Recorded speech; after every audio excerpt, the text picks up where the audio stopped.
O soluço de 1 bilhão de almas. Disse que Martinho Lutero tinha um amigo íntimo, cujo nome era Micônio. Ao ver Lutero sentado dias a fio trabalhando no serviço do mestre, Micônio ficou penalizado e disse-lhe: "Posso ajudar mais onde estou. Permanecerei aqui, orando, enquanto tu perseveras incansavelmente na luta." Micônio orou dias seguidos por Martinho. Mas enquanto perseverava em oração, começou a sentir o peso da própria culpa. Certa noite, sonhou com o Salvador, que lhe mostrou as mãos e os pés. Mostrou-lhe também a fonte na qual o purificara de todo o pecado. "Segue-me", disse-lhe o Senhor, levando-o para um alto monte de onde apontou para o nascente. Micônio viu uma planície que se estendia até o longínquo horizonte. Essa vasta planície estava coberta de ovelhas, de muitos milhares de ovelhas brancas. Havia somente um homem, Martinho Lutero, que se esforçava para apacentar a todas. Então, o Salvador disse a Micônio que olhasse para o poente. Ele olhou e viu vastos campos de trigo brancos para a ceifa. O único ceifeiro que lhe dava para cegá-los estava quase exausto. Contudo, persistia na sua tarefa. Nessa altura, Micônio reconheceu o solitário ceifeiro, seu bom amigo, Martinho Lutero. Ao despertar do sono, tomou esta resolução: "Não posso ficar aqui orando enquanto Martinho se afadiga na obra do Senhor. As ovelhas devem ser pastoreadas, os campos têm de ser ceifados. Eis-me aqui, Senhor. Envia-me a mim." Foi assim que Micônio saiu para compartilhar o labor de seu fiel amigo. Jesus nos chama para trabalhar e orar. É de joelhos que a Igreja de Cristo avança. Foi Lionel Fletcher quem escreveu: "Todos os grandes ganhadores de almas, através dos séculos, foram homens e mulheres incansáveis na oração. Conheço como homens de oração quase todos os pregadores de êxito da geração atual, tanto como os da geração próxima passada, e sei que, igualmente, foram homens que oravam intensamente. Certo evangelista tocou-me profundamente a alma quando eu ainda era jovem repórter de um diário. Esse evangelista estava hospedado em casa de um pastor presbiteriano. Bati à porta e pedi para falar-lhe.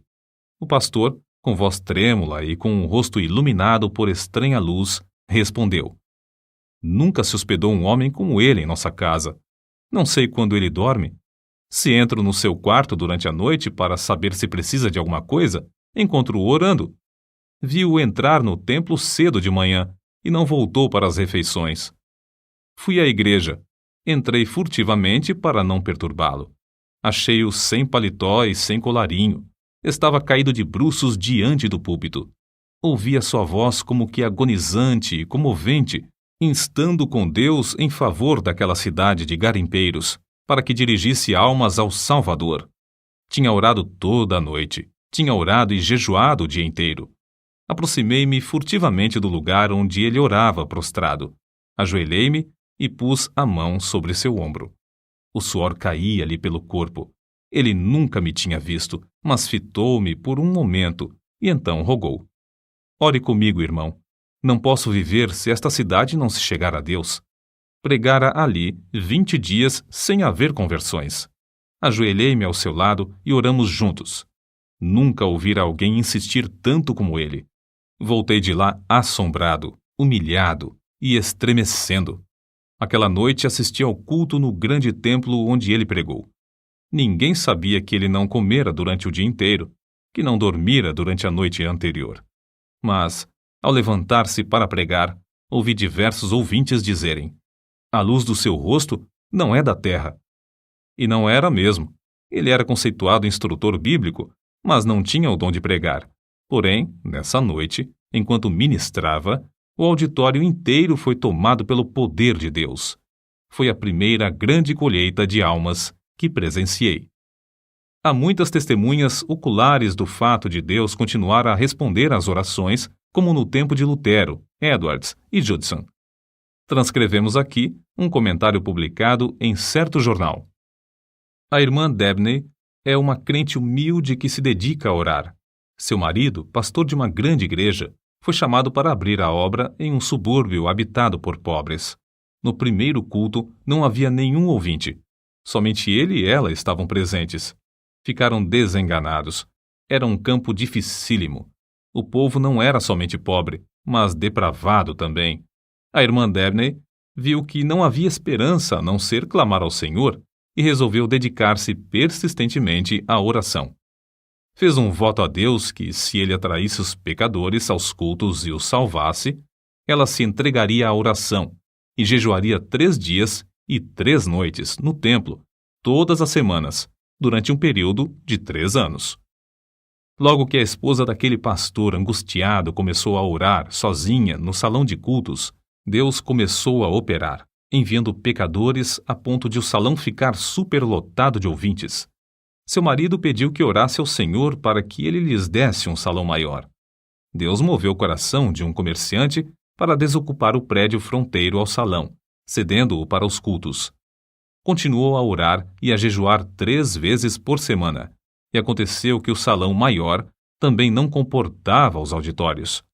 Seu marido rogou-lhe novamente que orasse e pedisse um edifício onde todos quantos desejassem assistir aos cultos pudessem entrar.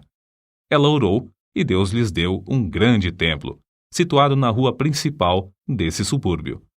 No novo templo, também a assistência aumentou a ponto de muitos dos ouvintes serem obrigados a acompanhar as pregações de pé, na rua.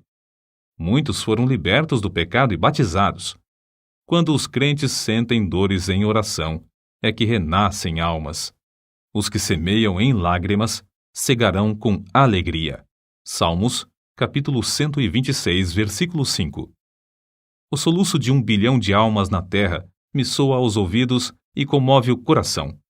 Esforço-me, pelo auxílio de Deus, para avaliar, ao menos em parte, as densas trevas, a extrema miséria e o indescritível desespero dessa multidão de almas sem Cristo. Medita, irmão, sobre o amor do Mestre, amor profundo como o mar. Contempla o horripilante espetáculo de desespero dos povos perdidos, até não poderes censurar, até não poderes descansar, até não poderes dormir.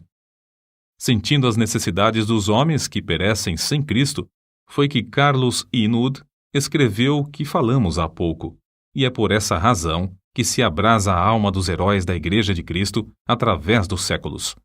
Na campanha de Piemonte, Napoleão dirigiu-se aos seus soldados com as seguintes palavras: ganhastes sangrentas batalhas sem canhões, atravessastes caudalosos rios sem pontes, marchastes incríveis distâncias descalços, acampastes inúmeras vezes sem coisa alguma para comer. Tudo graças à vossa audaciosa perseverança. Mas, guerreiros, é como se não tivéssemos feito coisa alguma, pois resta ainda muito para alcançarmos. Guerreiros da causa santa, nós podemos dizer o mesmo. É como se não tivéssemos feito coisa alguma. A audaciosa perseverança é-nos ainda indispensável. Há mais almas para salvar atualmente do que no tempo de Miller, de Livingstone, de Patton, de Spurgeon e de Moody. Ai de mim se não anunciar o Evangelho. 1 Coríntios, capítulo 9, versículo 16. Não podemos tapar os ouvidos espirituais para não ouvir o choro e os suspiros dos atuais 6 bilhões de almas na Terra, que não conhecem o caminho para o lar celestial.